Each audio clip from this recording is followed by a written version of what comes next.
Alors, bonjour. Nous allons aujourd'hui corriger donc l'activité sur les forces.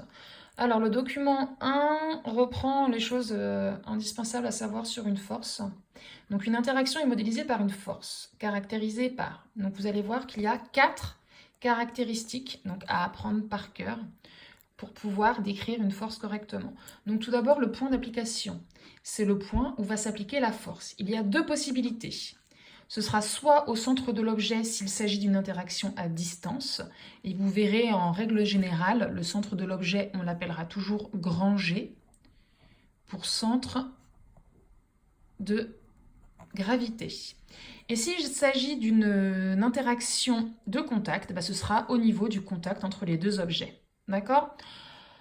Et donc, vous verrez, on lui donne un nom à ce point. Donc, G, interaction à distance. Et lorsque ce sera de contact, vous pouvez l'appeler comme vous voulez. A, B, D, F, Y, etc. La direction, 3 possibilités. Soit la direction sera verticale, horizontale, oblique. Donc, verticale, horizontale, oblique, donc de travers, c'est-à-dire ni verticale ni horizontale. Une fois que la direction a été définie, nous devrons préciser le sens. Donc, si la direction était verticale, il faudra préciser si la force va aller vers le haut ou vers le bas.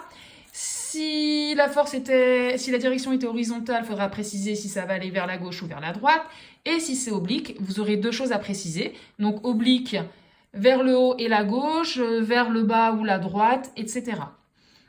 Et donc, une force aura une valeur qui s'exprimera en newton, noté grand N, mesuré par un dynamomètre. Donc ça, je vous en parlerai un petit peu plus tard. Donc c'est l'appareil qui permet de nous donner la valeur d'une force.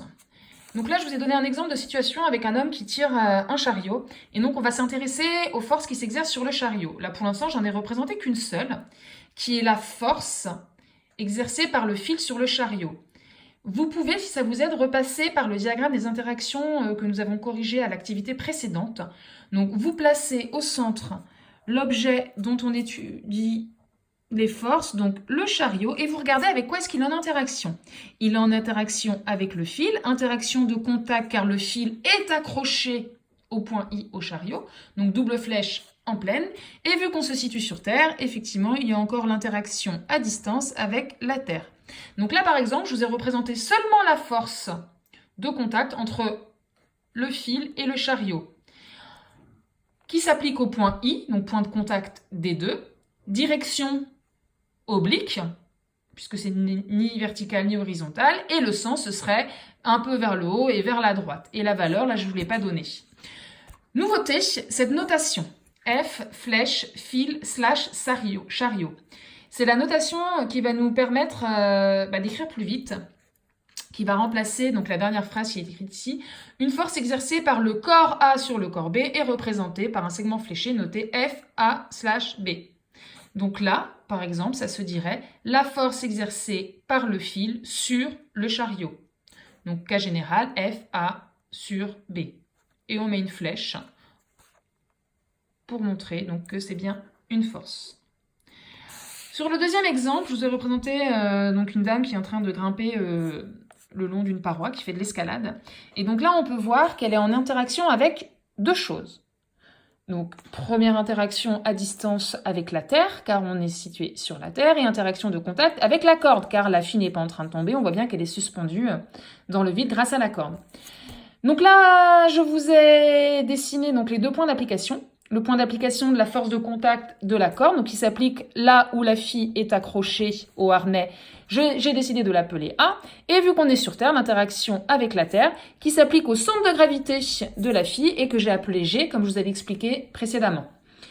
Ensuite, la force d'attraction de la Terre, c'est ce qui ferait tomber la dame. Donc elle est bien verticale, vers le bas. Et donc on pourrait l'écrire F avec la flèche, force de la Terre sur slash la fille, pour aller plus vite plutôt que d'écrire la phrase à chaque fois, la force exercée par la Terre sur la fille. Pour la deuxième force, on pourrait l'écrire F, donc avec la flèche, donc c'est la force de la corde sur la fille, donc F, corde slash fille. Et vous voyez, corde slash fille est écrit en petit en bas à droite par rapport au F majuscule. De même pour cette force.